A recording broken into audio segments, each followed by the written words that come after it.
only thing we have to Beer. is Beer. itself. Beer. So many choices. Only no function beer well without. Woohoo! Beer!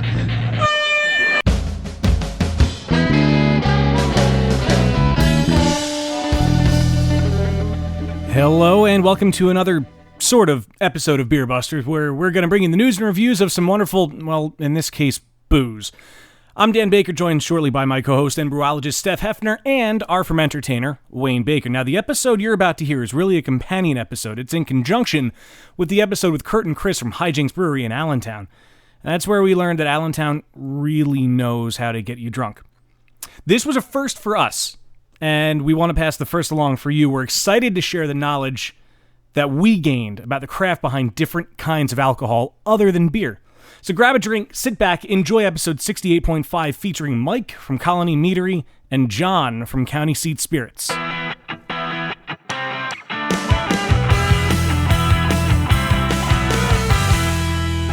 So earlier we referenced that HiJinx is not the only purveyor of alcohol in this complex. There is more than beer here. There is much more than beer here. Allentown, they'll get you drunk. Yes. Allentown knows how to make sure you have one hell of a night, and so and does Milo that dog. agrees. Yes. But we're lucky enough now to be joined by Mike Manning from Colony Meadery. Mike, how are you tonight? I'm doing well. Good. Thanks for having me. Yeah, thanks for coming up to the mic with us. It's something that's really cool to see that there's a meadery in the area, because I'm pretty sure not too many people out there, myself included, have really had mead. You are correct. Yeah. So what started the whole concept of the meadery? I was a home brewer like Kurt was for many years, and like most home brewers, you move on and see what else you can ferment. Okay. So eventually it went to mead. You couldn't find any to buy. So if you wanted to try mead, you had to make mead. So I made mead. Okay. So what? It may just be me not really knowing much about it. What is mead? It's alcohol made from honey. Honey. Okay. So another name for it is honey wine. Honey wine. Okay. That I feel like I've heard. Yeah, before. I know. I think my first experience with mead, and I haven't had a lot of mead, my first experience with mead was at the Renaissance Fair. I had a feeling you'd say that. Actually. Yeah. And I don't know if that's good mead or bad mead. I didn't particularly like it, if I'm being honest. It's usually not good mead at a Renaissance Fair. Yeah, I kind of figured that was the case. But I know I've had some like homebrewed mead that was pretty good. There's a wide range of homebrewed mead. Honey doesn't ferment easily. Mm-hmm. So there's a lot of homebrewed mead that's really not all that good either. Right. But then it's all the best mead makers that are out here right now doing this commercially all came out of the homebrew ranks. It's not, this isn't something you go to school for. You have to figure out how to make it. And some of the modern mead fermentation science is now kind of caught up. Mm-hmm. So it's getting a little easier as long as you practice these steps. Temperature control during fermentation, something that was never done until recently. Staggered nutrient additions and frequent degassing. Carbon dioxide and alcohol are both poisonous to yeast. Honey ferments very slowly, so those two toxins are a big problem. So you have to keep the yeast alive. You have to keep longer. the yeast alive. So we have to add nutrients in to help keep them healthy and get rid of the carbon dioxide, which is slowly poisoning them. Right. So compared to like fermenting a batch of beer, how long does it generally take on average to get a mead up to serving? We've got condition? some that are done in as quick as 2.5 weeks, others that push 3 months. Oh, okay. That's just the fermentation time. Right. So the fastest we have something ready for consumption is a month. Some of the bigger, stronger meads are about 4 months. So there is like a sort of conditioning period after the fermentation before it's served? What we call it is our flavoring phase, actually. So we ferment honey and water almost exclusively. There's only a few times we add anything else in. All of our other flavors, fruits, herbs, spices, they go in during secondary fermentation. Okay. So we do the fermentation, get it where we want, move it over to a conditioning tank, add the flavors. That takes about a week for the flavors to infuse, and then prepare it for packaging, filter it, get it nice and clear, then package it off. Is the honey locally sourced? That's a great question. It's a great story on honey. We're purchasing our honey from a local honey merchant. They're a packager. They don't raise their own bees. They're not producing their own honey. We use almost exclusively orange blossom honey, so there's no way that could be local here in Pennsylvania. So our packager, our supplier, gets all their honey from South Jersey, 2 big pollinators in South Jersey. There's not a lot of orange groves in South Jersey either. So they own thousands of beehives. They have orchards, which is why they started keeping their own bees, because they wanted to pollinate their own orchards. Right. But in February in New Jersey, there's nothing growing. So they've got bees doing nothing, so they drive them down to Florida. Oh, they take the bees down to Florida. Wait. Yes. They drive the bees? Yes, they do. They have bees. Have bees will travel. They load them up on flatbed trucks. The hives are loaded on flatbed trucks, taken down to where they're needed. So I originally said that they're pollinators. That's their primary business is pollination. They own so many hives that they make a huge amount of money supplying bees to orchards and fruit groves, things like that. There's no way bees can survive in an orange grove. The nectar from those orange blossoms is only there for a couple of weeks. After that, there's no other flowers in that orange grove, so there's no food for those bees. So bees have to be brought in when you get these large fruit groves like that. So it's common practice the throughout pollination period. Just for the pollination. Yep. Yeah. So it's common practice throughout all of the first world. I mean, any first world country, it's all over the place. Bees are transported around. And that's done a lot for all sorts of food products that you wouldn't even really think about it. Like, it's interesting because you talk about the whole colony collapse disorder thing with bees and everything. This is kind of a tangent, but we're used to it. yeah, that bees as pollinators are pretty integral to the food supply. Yes, they are. And a number of other things you wouldn't even really think of. Like, they're very integral to a lot of things. Yes, they are. And without bees, you're going to lose a lot of food. Yeah, I mean, exactly. A nut, a fruit, all nuts and fruits. And those nuts and fruits are food to other things. yeah, So, you don't think it'll affect the cow, but it will. somewhere down the line, It will, it's going to affect the cow. Wow. So Talk about some of the unique meads that you serve over there. Unique mead. So Momito would be the one that really got this meadery up and running. I don't know whether Kurt brought us a sample of that one or not. Oh boy. Momito. I'll just take this one. Okay. I have a bottle of this in my fridge right now, actually. do you really? Yes. Nice. I want to Sorry, try I all of grabbed them. my favorites. Yeah. He grabbed his favorites. Nice. Well, you grabbed some of my favorites too, so that's all right. But they asked the unique one. Yeah. Beso Exotico. So Momito is our play on a mojito. Okay. It's pretty much a mojito in a bottle with honey instead of simple syrup. Nice. Mint and lime. But the other 4 that Kurt brought over here, my favorite is called Favorite Child. It's a raspberry chipotle mead.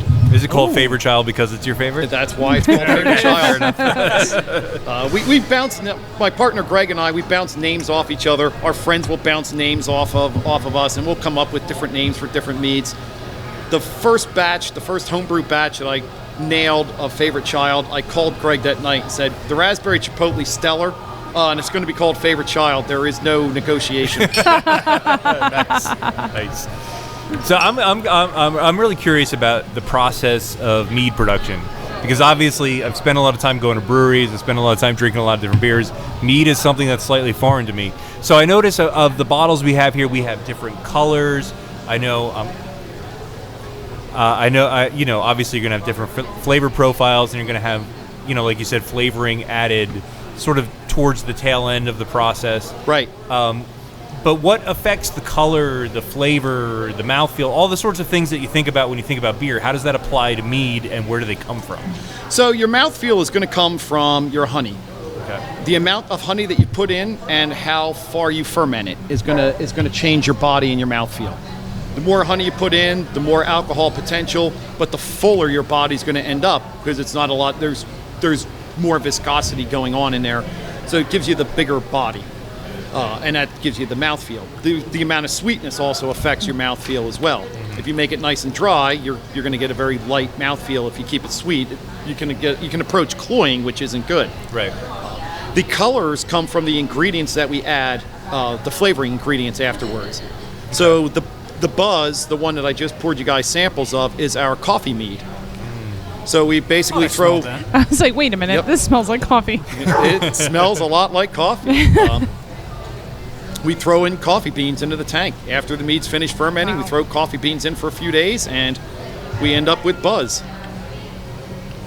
So it has a huge espresso-type aroma, but it drinks more like a latte, and that's thanks to the sweetness that's left from the honey.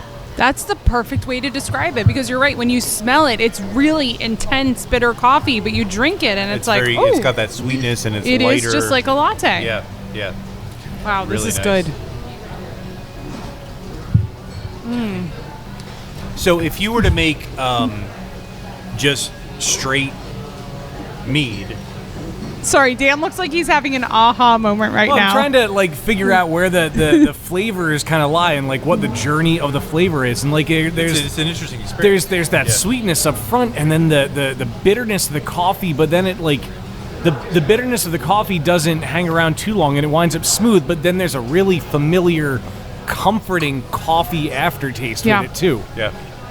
It's that latte or coffee ice cream type thing that it finishes with. Yeah, yeah. I like it.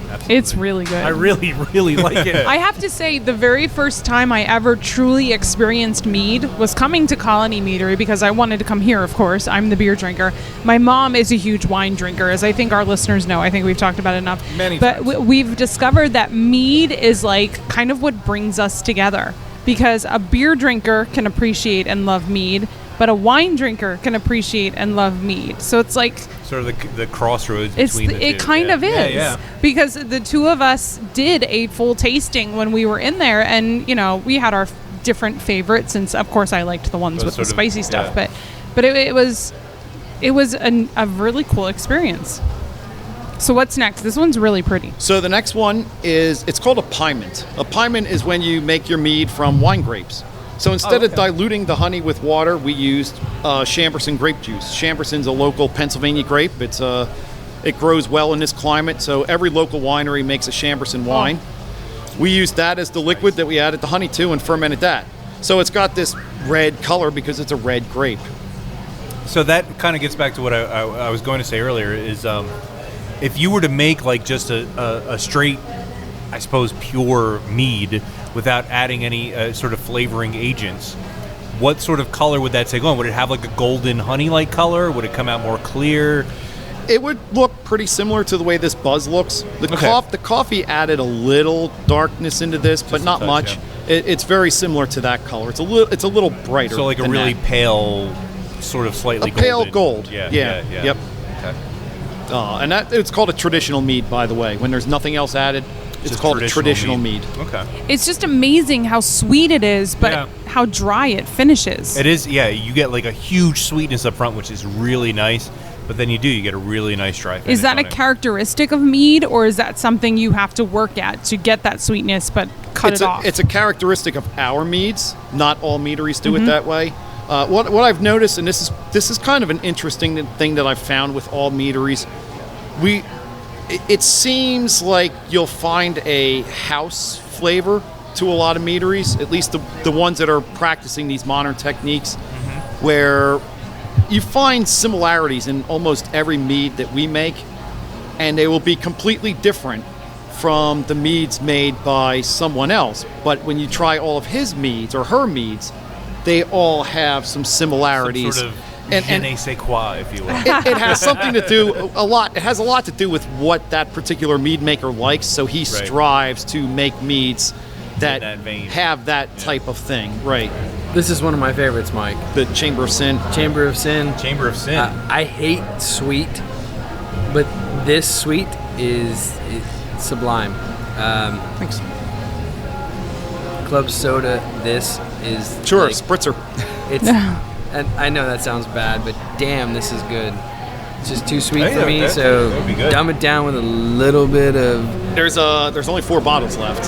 So let's hope this year's Chamberson harvest is good, so we can make some more. Put my name on one. So what is sort of the range of alcohol content? High. I was going to say it tastes like it might. Is that be a problem, little on Steph? the higher end. Well, luckily he's just giving us teeny little sips. We have some as low as 5.5%. Okay. We've been going after But that's not these. Yeah, I was gonna say, No, it's not these. What does it go up to, though? the I highest. grabbed the bottles I could find. Yeah. So the really light ones are on draft only. You'd have to find the right tap because, I know what they're in, but none of them are labeled over there. T-Tax. Lemon Laws and T-Tax. There are alcoholic lemonade. So it's lemonade made with honey instead of sugar. We ferment it down just 5 to 5.5%. And T-Tax is basically it's the same base. We add black tea too. So it's like an Arnold Palmer, alcoholic Arnold Palmer. Nice. Okay. They're awesome. And we go up to 18%. Our sizer is about 18%. Wow. We're starting with apple cider and adding honey to that. So the apple cider is a fermentable sugar. Already. And a then decent amount of honey went in there. So it ended up being somewhere Got a between lot. 16 and 18. I don't Wow. remember A lot exactly for where. the yeast to eat, yeah. Right. So It's- they kind of sit towards that higher range, like teens. They do, but Yeah. the buzz is only 7.5. We're Okay. making a lot of meads in the 7.5 to 9.5% range. There's a few advantages of that. One, it keeps them light and drinkable.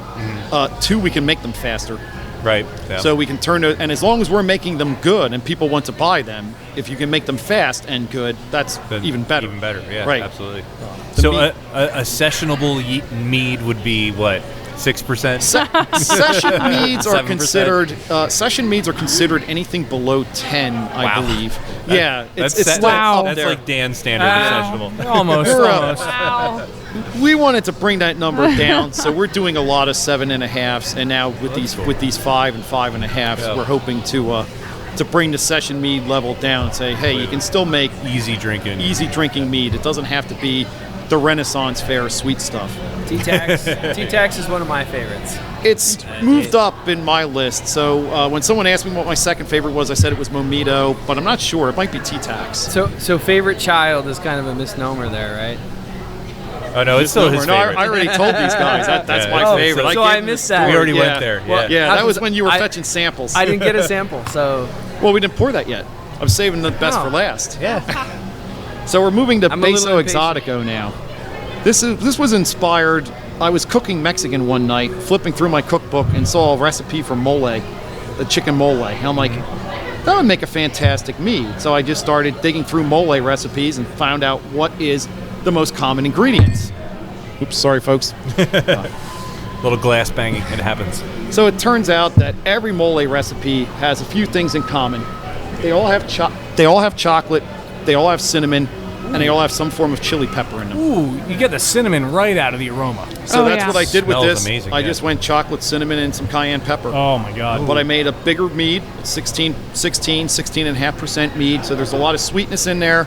You then get the cinnamon, the chocolate, the cayenne kicks on the back, but that residual sweetness tempers the cayenne. That is really good. I really like that. Yeah. Wow, that is This awesome. was my favorite. Holy crap. Can you This is tell? Awesome. Yeah, this is really, really good. this is up on my list. I like the other ones. The others are good, but this is like wow. This one's is been really my good. wife's favorite since I made it, and it still is. Oh, it's so good. She wanted to Delicious. call it Holy Mole, but Holy moly. Not a Wow. bad name. it wasn't a bad name. We went with Beso Exotico, the exotic kiss. It's a little more classy. A little bit more classy. Oh, this The is so difference good. between Colony Meadery and HiJinx Brewing Company. You would have gone with Holy Mole. You would have gone with Holy We'd have gone less classy. There's so many layers of flavors in that. Oh my God. Love that. And love that meat. one does, it comes through in layers, just like you said. And I Oh, don't yeah. really know why that is. It just kind of happened that they hit you Yeah. in waves. Yeah. Honey, then the cinnamon and chocolate, then the cayenne, Yep. then the honey again. Yeah. It's just weird the And way then that I one plays. almost find like that, like the heat and the sort of boldness of the pepper comes up at the end and sort of cleans it all up. Yeah. really nicely. That is really good. Thanks. I really like that. Wow. So now we're going to pour these favorite child samples. Oh, Oh, this is all it. right. This is the Sophie's I was choice. just gonna say that. As Kurt holds a pint glass. Yeah. Of course, he brought over a bottle that only has about 4 ounces left in it, so we're not going to be able to fill his I pint grabbed glass. what I could find. He's just gonna take the topper off and swig the rest of Yeah. it. For the record, you gave me the keys, and that's what I brought back. I did. No, I did get the keys I'm back. not, so I'm not promising that that's not what I took. This is 16.5% alcohol. Holy shit. I think we'll be okay. So this is it's a sweet mead. We actually put the raspberries in and we ferment the raspberries a little bit in this one. They don't go in up front, they go in a little bit later. So we ferment the honey pretty far, then add some raspberries in, let them ferment a little bit. When it hits that level we want, we kill it off and add a bunch of chipotle peppers. So you get that nice smoke. It's interesting because you really get, at least I'm not getting like any sweetness in the aroma.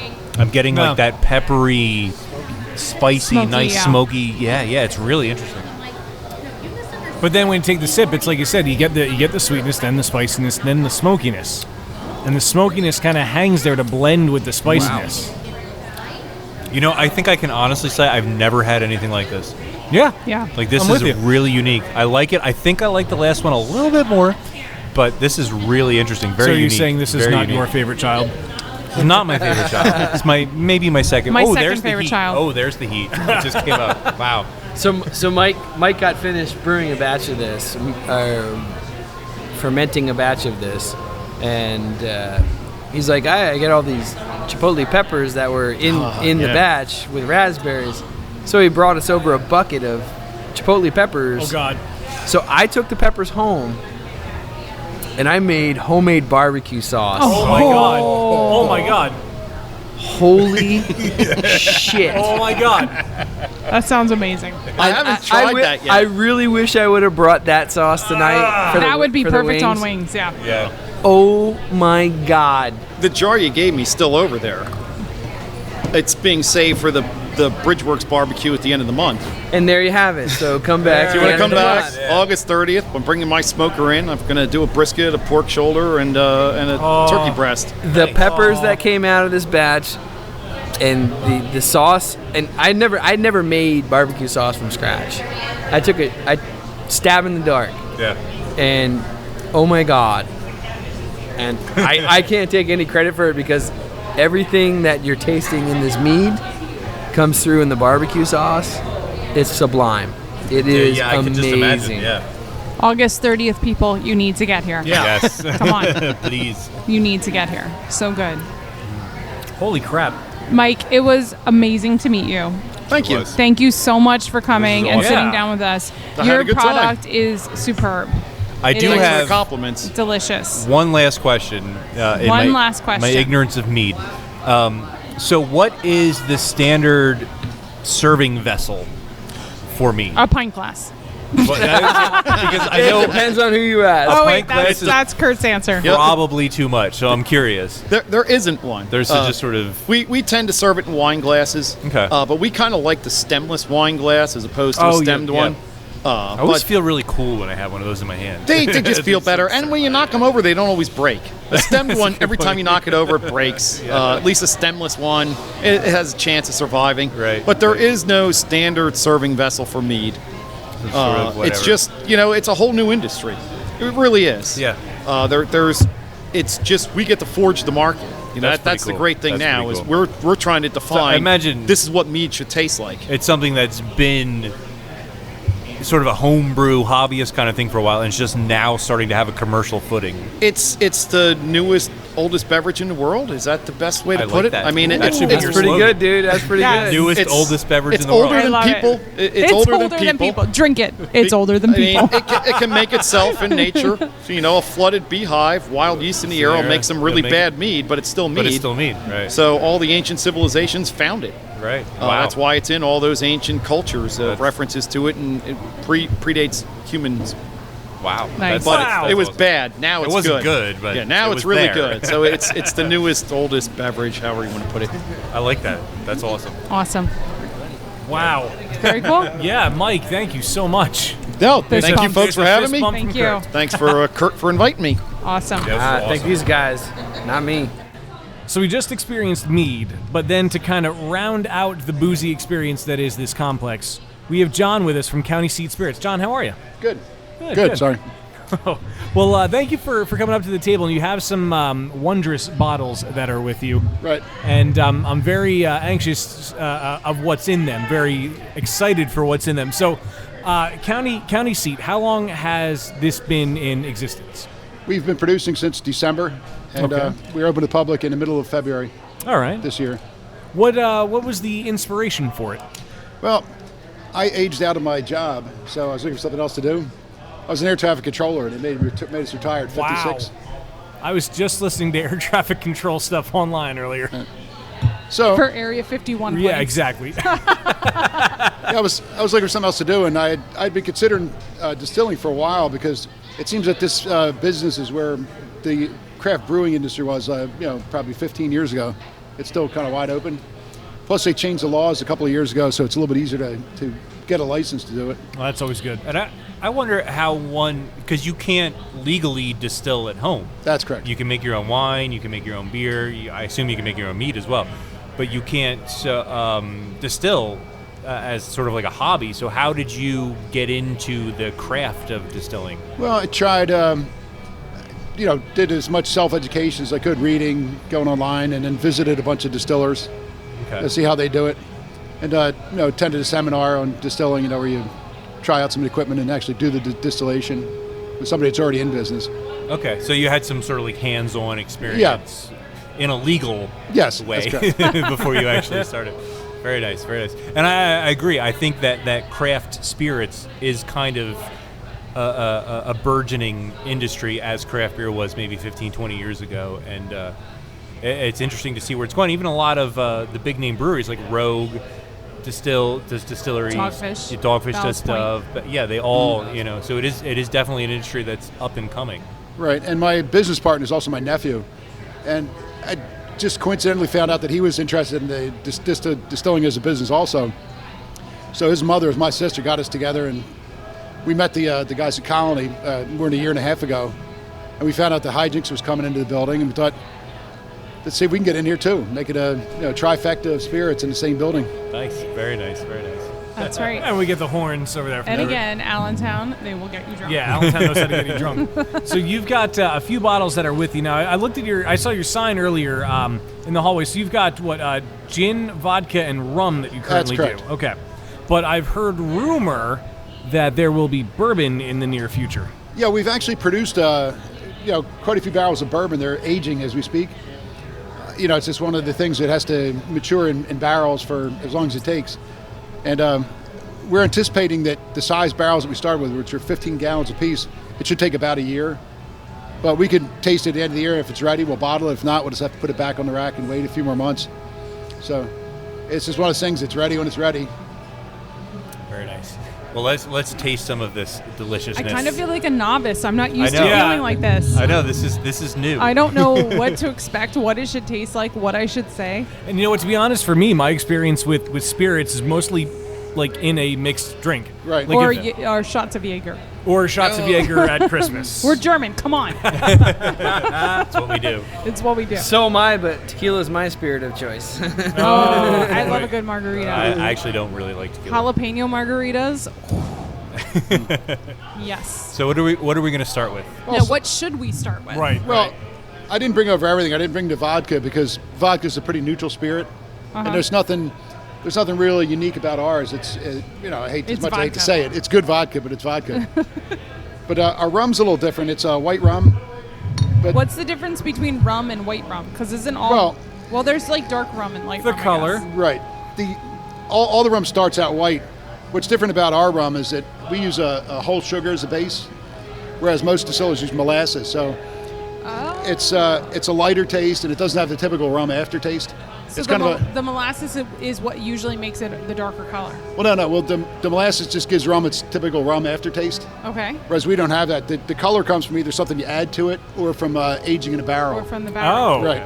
So what is this aged in? Since it's Well, it's not aged at all. It's just an unaged Just spirit. so it's like out, okay. pure rum. Right. And as you'll see when you taste it, it doesn't, like I say, it doesn't have the usual rum aftertaste. It's you may like it, but it's kind of a cachaça style, like the Brazilian style of rum. It smells good.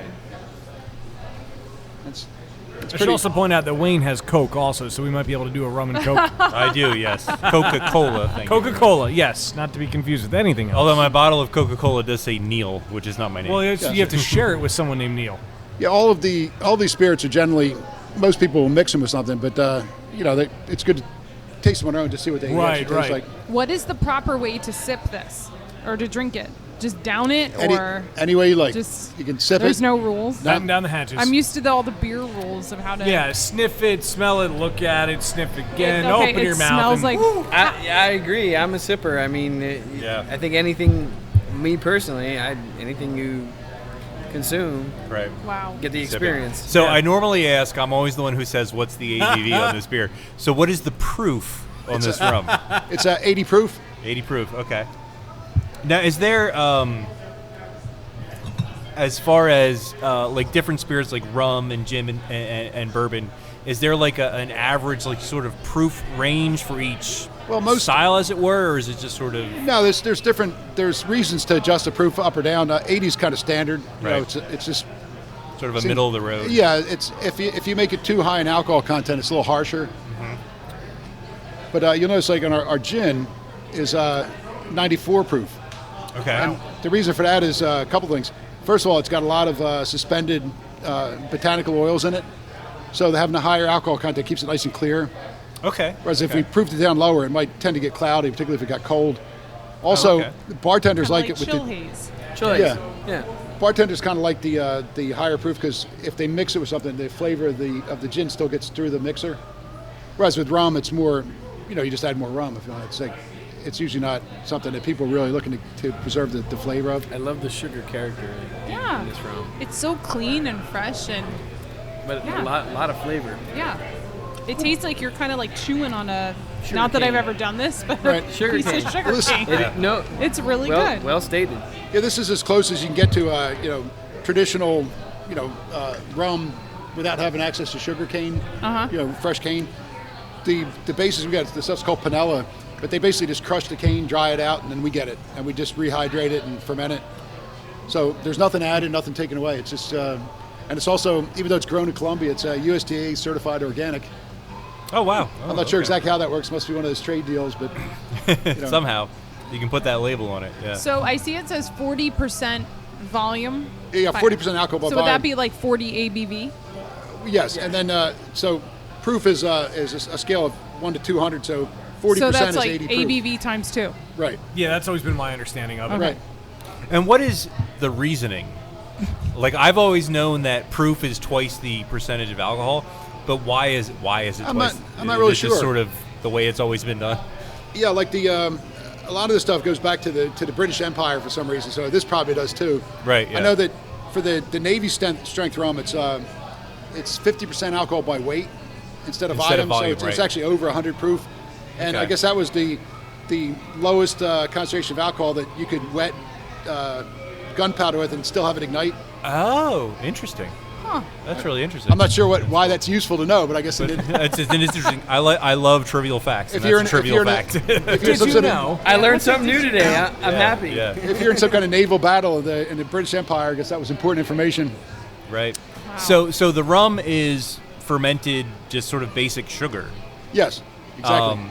Because I know like whiskey is more like it's grain, all grains, right? And vodka is potatoes. Well, vodka can be made from anything. Okay. Our vodka is made from rye. Okay. So I always thought vodka was just potatoes. No, and then like Tito's vodka is made from corn. Okay. And, Grey Goose is wheat vodka. Oh, okay. We tried a couple different grains, and people seem to like the rye best, so we just stuck with the rye vodka. Nice. Then, shall we try the gin? Sure. Now with the gin, we make our own vodka as a base, and then we'll soak juniper berries in about 120 proof vodka, for about 2 days to get the flavor of that soaked in there. All the other botanicals, we suspend them in the vapor path and then redistill it. Okay. So it goes through the other things, pick up the flavor. So I was curious. The distilling process is obviously similar to like the mashing of beer, where you basically steep whatever the fermentable medium is in water, but in this case you're capturing the vapor and like condensing it. Right. So the like I say, it picks up the flavors. It picks up the flavors through the extra distillation. And there are other ways to make gin. Some people, they soak the botanicals in the base spirit, which is usually for most gins like ours, they'll use a neutral base. In our case, vodka. There are some styles of gin that use a malt base, like a whiskey base. Okay. But that's more like the Dutch style of gin. We haven't made that yet. We may try it in the future, but right now, I tried one test batch when I was doing the recipe testing on this, and it was not very good. So there's obviously a learning curve with that style of gin. Yeah. Wow. I like gin. I like it's got sort of like a Apparently, grassy. I like gin too. It's I got didn't know. yeah, like a grassy, earthy character to it. It's really nice. This is one of my favorite gins. This is amazing. Yeah, the one thing I ought to note too is another advantage to us being in this building. We have the guys here, like that in the brewery and in the over at the Colony, that are all experienced judging beers and wines. So we get to get benefit of their educated palates. When we have a new product, we'll try out different recipes on them, and they'll break it down. Tell us exactly what they think of it all, and it's great. It's like having a bunch of consultants right at hand for free. 5 or 6 iterations of the gin. Well, this is number 6.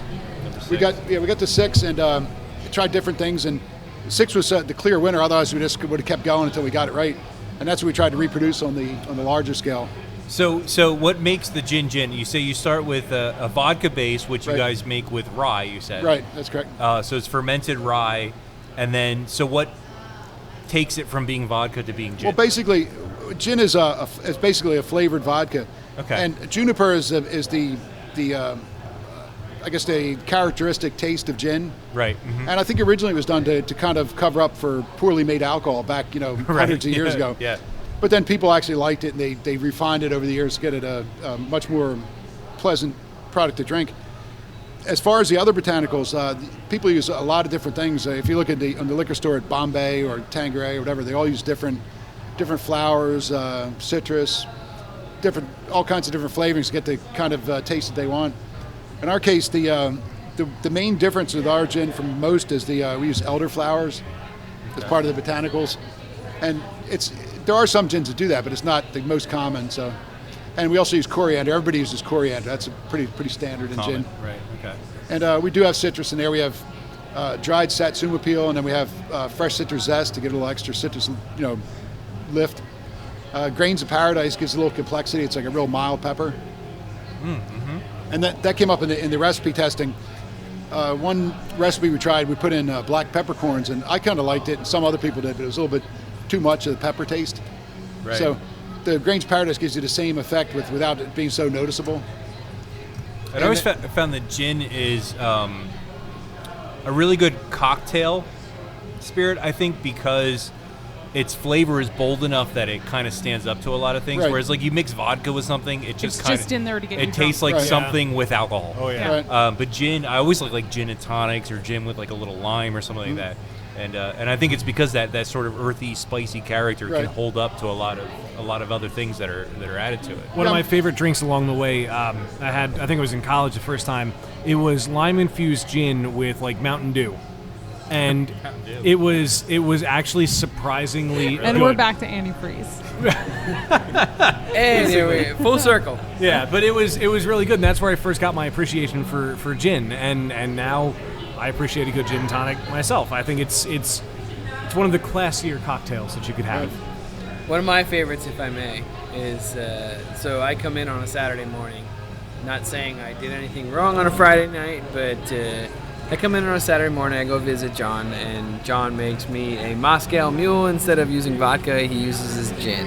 Ooh! Sublime. It's a very hair of the dog. Yeah, very hair of the dog. Yeah, So, this is our newest product. We've only had the gin out for about 9 weeks now, and we were kind of holding off on doing a lot of marketing to restaurants and bars until we had more of a family of products. So once we got the gin, that kind of fleshed us out, and it's real gratifying. The restaurants are they really seem to be liking the gin, and they're using quite a bit of it. So It's really good. it is really good. Yeah. Glad you I like really it. quite like it. Yeah, I'm curious. Like, when you brew beer or make mead or wine or whatever, you're focusing on Like the final product that you make, that's what somebody's drinking. They're just drinking that. If you're making spirits, you have to imagine they're going to end up in cocktails. Right. So it's going to be mixed with other things. Your gin's going to be mixed with tonic or whatever. Or your rum might be mixed with Coke, depending on, what somebody orders. So does that come into play when you're making it? Do you sort of think because you have to kind of think beyond just the plain final product? Yeah, that's true. When we were doing some of the research for deciding how we want our gin to taste, of course you try other gins. Mm-hmm. And people traditionally have made gins in certain ways, but with a lot of these small distillers, they try things that are really unusual. And there was one gin we tried that it was just juniper and fennel. Mm-hmm. It was a very peculiar taste, but it was good. But it just does not taste like a traditional gin. Right. Now, I wouldn't want to do it myself, but again, that's the kind of freedom you have as a brewer or a distiller. We can go any way we want and hopefully make something we like and hope that other people will like it as well and buy it. Is it easy to do small batch spirits or infused spirits? Here they use their garage system to do small batch beers to kind of play around. Is that something as a distillery that's easy to do? Well, yes and no. The distilling on a small scale is easier because there's less material involved and it's quicker. However, if we want to make something to sell, first we have to get a label approved by the government, and if there's anything added to it after it's distilled, you have to get a formula approved. So on a real small batch basis, it just wouldn't be worth doing unless you thought you were something you want to sell in a larger scale. But we're constantly looking for new ideas, which brings us to this thing here. This is not a commercial product. It's basically a proof of concept. HiJinx Brewery was kind enough to give us some Steal Your Face Stout with a little bit of coffee porter. I already like how this is starting. Yep. And that was a small batch. We decided to see how that would taste as a single malt whiskey. Oh. And so we made the whiskey. It tastes pretty good. So we took the white spirit, put it in a small charred barrel for 5 weeks, and this is what we came up with. And it's cast strength. It's a little stronger than usual, but for a whiskey that's 5 weeks old, I think you'd be really surprised how this tastes. Oh. So what's the difference bring between it. whiskey with a Y and whiskey with an EY? Thank you. I've wondered that for a very long time now. Well, I was told that it was. Me too. I was told that it was the difference. Like with Irish whiskey, it was the Catholic or Protestant. But to tell you the truth, I don't really know. It's probably one of those Sure. things where there's really no actual difference. It's Yeah. just a matter of tradition or whatever. Yeah, I think so. I think traditionally the spelling was dependent on where the spirit was produced. But I think in America you can do it either way. Yeah. But I think if it's English was one, Scotch was another, and It's like flavor with a U. yeah. Oh, Steph has an interesting look on her face there. Steph has already sipped it. You've Seems had some pretty good- Oh, intense. it smells so good. Wow. Yes, I might have had it before, but Did you? Oh, I thought you already downed yours for It's a like second. warming my tongue. Yeah, but this is it's stronger than usual. It's about 110 to 120 proof. I'm not sure Wow. Yeah. Wow. It smells pretty intense. And I imagine that whiskey and bourbon, spirits in general, as they age, they sort of mellow out. Yes, you they kind of smooth lose out. that sort of bite. and So that- this is it's not perfect, but considering it's only been aged for 5 weeks, I was very impressed with it. I was pleasantly surprised how good it came out. It smells So, really good. Wait, this is the beer distilled. That's correct. Oh my And God. aged. So that's another one of the beauties of our situation here. We're constantly right now we're in talks with Kurt to see about coming up with if we come up with a plan that makes sense to us business wise, we'd love to make a whiskey from their stout Yeah. Oh my God. and kind of cross market it. Oh, that would sound. So, okay. Oh, Oh. I feel like I don't. I'm used to It's knowing. intense. I know a lot about beer, so I'm usually It's weird when I you're feel like- like I'm the educated one on this Oh show. my but God. Holy so crap, that's good. That was mildly insulting. sweet. This is a beer that was distilled and now it's a whiskey. That's correct. Yeah, that's correct. In fact, basically what we do when we're making whiskey, we're making a really bad beer because we're not looking as a brewer. They're looking to pull out like all kinds of nuanced flavors and everything in their beer, and any defects are in the beer and will stay in the beer. Whereas with us, we're basically looking for a basic flavor profile and then alcohol because we're just going to distill any things that are undesirable taste-wise out of it. and then it'll pick up most of the flavor it gets from the barrel aging. So is a whiskey typically made from a grain mash? Yes. So, for example, bourbon, which we've making, to meet the identity standards for bourbon, it's got to be more than half corn. Mm-hmm. And then for the rest of the grains, you can do what you want. Our particular grain bill is the next big component is wheat. Mm-hmm. So it's kind of similar to like a maker's mark kind of grain bill. But other people use more corn. They might use rye. They might use some other kind of grains. Wheat, whatever they think will give it the best flavor of the whiskey. So a bourbon has to have that much corn, but a whiskey just has to be grain-based? Well, yeah. See, there's different standards of whiskey. So, for example, like a rye whiskey would have to be more than 50% rye. Right. And like Dad's hat. yeah, exactly. And to be called a straight rye whiskey or straight bourbon, it has to be aged at least 2 years. But see, basically the aging is a function of the size of the barrel. So like this is only aged for 5 weeks, but it's in a very small barrel. Mm-hmm. We started with 15-gallon barrels, which take about a year. The full-size barrels, the 53-gallon barrels, will probably take a good 3 years to really be right. Wow. So, but our whiskey at a year with the 15-gallon barrel should be every bit as good as a 3-year-old whiskey in a 53-gallon barrel. But if you get to too small a barrel, if we try to do it all in 1-gallon barrels, there'd be so much variation from one barrel to the next that we wouldn't be able to put out a consistent product. Consistency, yeah. And plus, there's just something to be. There is a benefit to it being in the barrel longer. It smooths it out a little bit. Any rough edges will kind of smooth them out. Right. Really interesting about that is, in the aftertaste, you get the smoky malt character that the beer had. Right. You don't get it right in the first, but like in the aftertaste, like even now, I can kind of feel it and taste it at the back of my throat. Like you can tell the beer is there, which is really interesting. It's one of the coolest tasting experiences I ever had. Philly Beer Week, not this past year, but the year before. Teresa's in Wayne. They did beer and spirit pairings, where it was the beer and then the beer distilled. Right. And Schlenkerla, which is one of my favorite beers in the history of beers ever. They had that, and they had Schlenkerla distilled. And I had them side by side, and it was mind-blowing. And I feel like you guys need to do that. You need to do the stout next to that. And yes, I don't know if you need to do it in the hallway or like people need to take it home and do it. I don't know the legality in Pennsylvania, but I feel like it would be a mind-blowing, amazing experience. Yeah, they changed the laws for distillers a couple of years ago. So for us, the limitation of our license, we can sell bottles from our tasting room. We can sell drinks made with our own alcohol, and we can sell directly to licensees, bars, and restaurants.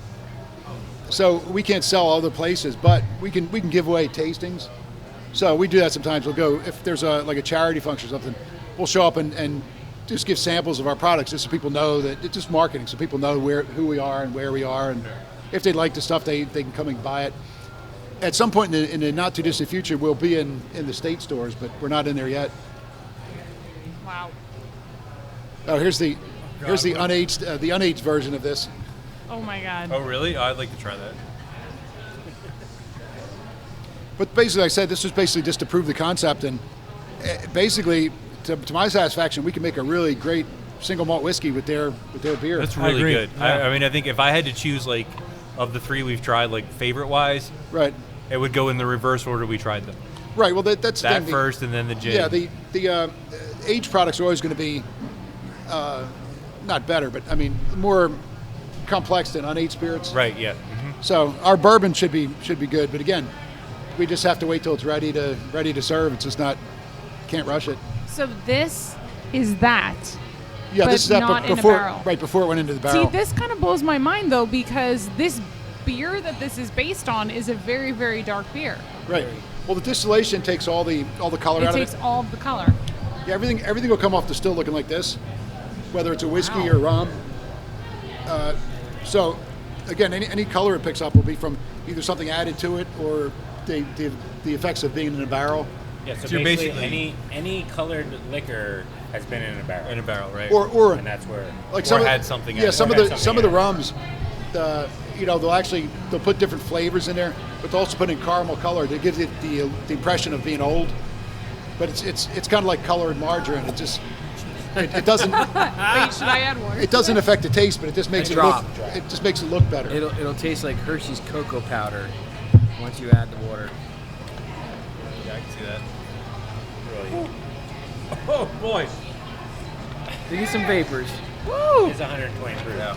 Woo! Woo! Oh my God.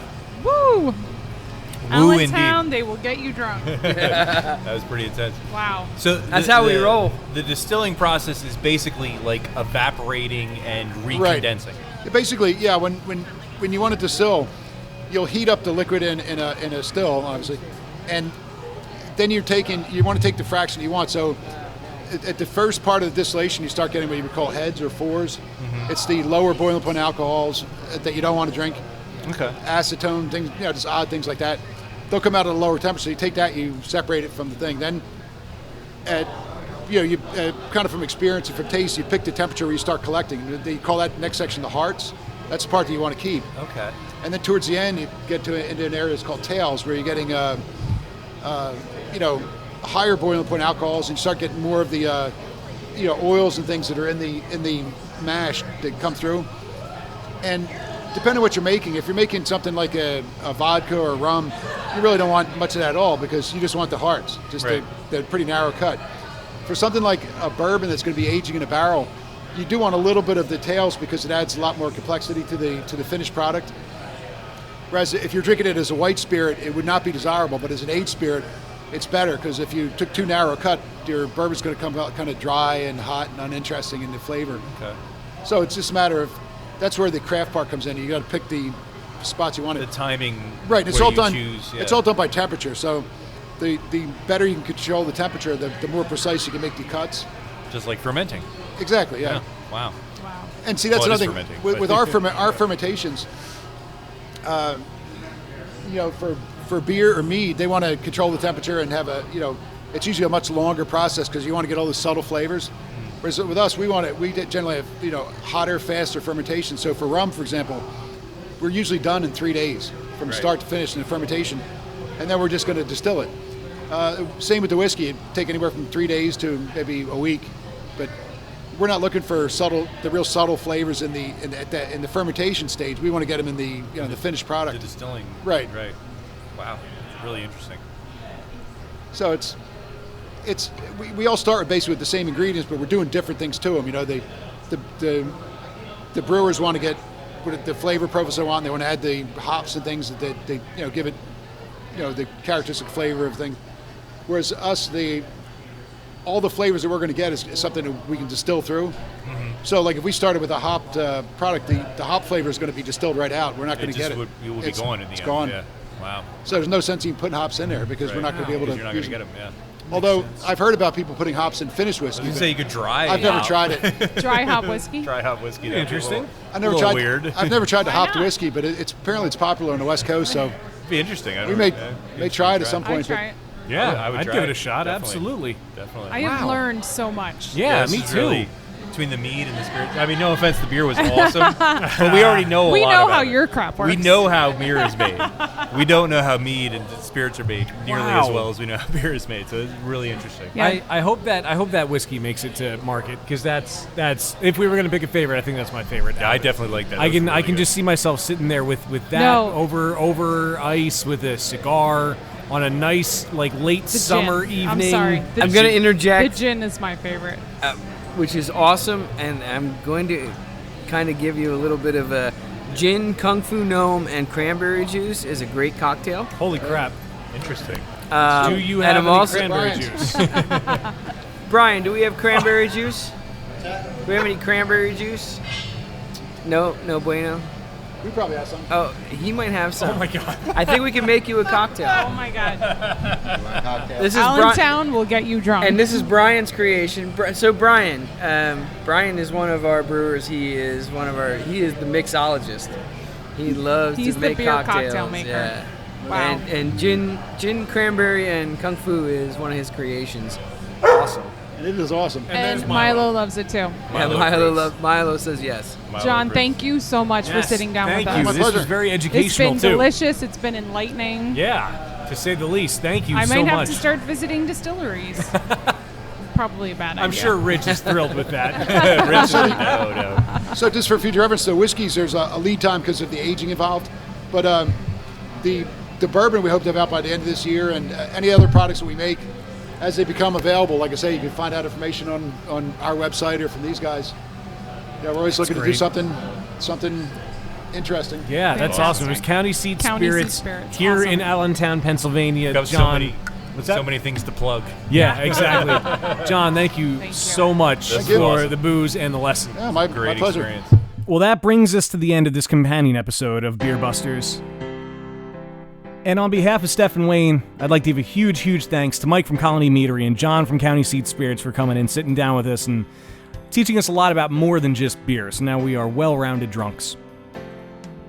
If you happen to find yourself in Allentown, make sure you stop by this wonderful complex. HiJinx, County Seat, Colony Meadery, all together, all pretty much right on top of each other. And of course, thank you for listening. I am Dan Baker. I was joined by my co-host and brewologist Steph Hefner and our fermentertainer Wayne Baker. No squids were harmed in the making of this companion episode either. Thanks for listening. We'll see you next time.